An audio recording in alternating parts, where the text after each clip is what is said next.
నమస్తే సార్. మాది ఆంధ్ర. ఇక్కడికి హైదరాబాద్ వచ్చేసి 10 ఇయర్స్ అవుతుంది. మేము ఇక్కడే లోకల్ అయ్యాము. ఇక్కడే ఆధార్ కార్డులు అన్ని సంపాదించుకున్నాము. ఇక్కడే ఉంటున్నాము. కానీ నేను ఉండేది దుబాయ్.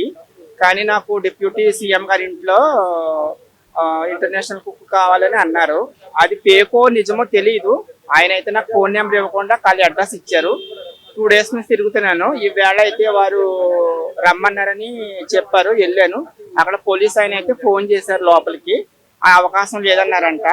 అంటే నా మీద నమ్మకం లేకో ఏంటో మరి. నన్ను ఒక 1 మంత్ చూసి నా వర్క్ నా ప్రొఫెషన్ చూస్తే అది తెలుస్తుంది కదా నేను ఎలా పనిచేసేది ఏంటనేది.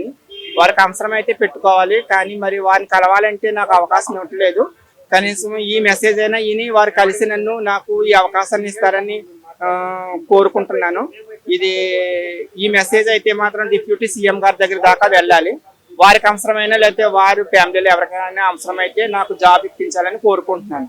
ఇది చూసి నేను దుబాయ్లో ఉన్న వీసా కూడా క్యాన్సిల్ చేసుకున్నాను. అది నా ఫ్రెండ్ చెప్పాడు. అది ఫేకో నిజమనేది తెలియదు. ఇంతవరకు వచ్చాక ఇది ఫేక్ అన్నట్టుగా తెలుస్తుంది. ఈ విషయం అయితే ఆయన దాకా తెలిసి ఒకవేళ వారు మనసు స్పందించి నాకు ఏమైనా అవకాశాన్ని ఇస్తే నేను జాబ్ చేయడానికి అవకాశం ఇస్తారేమని కోరుకుని సద్వినియోగంగా మరీ అడుగుతున్నాను. నా పేరు వెంకటేశ్వర సార్, మునపర్తి సార్. అది మేము ఎంజేపీటీ డబ్ల్యూఎస్కు స్కూల్ బిల్డింగ్ ఇచ్చాం సార్, కిరాయికి ఇచ్చాం సార్. అది అయితే అది 18లో ఇచ్చింటంటే ఎవ్రీ 2 ఇయర్స్ ఒకసారి రెంట్ పెంచాలి సార్. అది అదే ఇక్కడికి 5 ఇయర్స్ అవుతుంది సార్. అక్కడ మేము ఎందుకంటే ఎన్నిసార్లు అడిగినట్టుగా వాళ్ళు రెంట్ పెంచడం లేదు సార్. ఆల్రెడీ గణపతి కలెక్టర్ గారు ప్రొసీడింగ్ ఇచ్చారు సార్ రెంట్ పెంచి కూడా.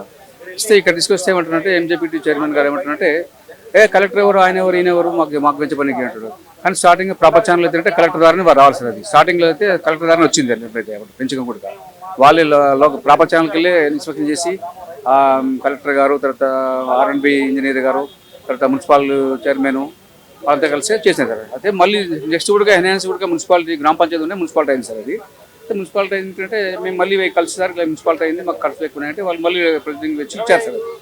ఇప్పుడు చూసుకుంటే 3 ఏళ్ళు అయితే సార్. ఇప్పటికి అక్కడ ఇచ్చాము. 3 ఏళ్ళ పాటు పంపుతామని ఇక్కడ పంపలేదు సార్.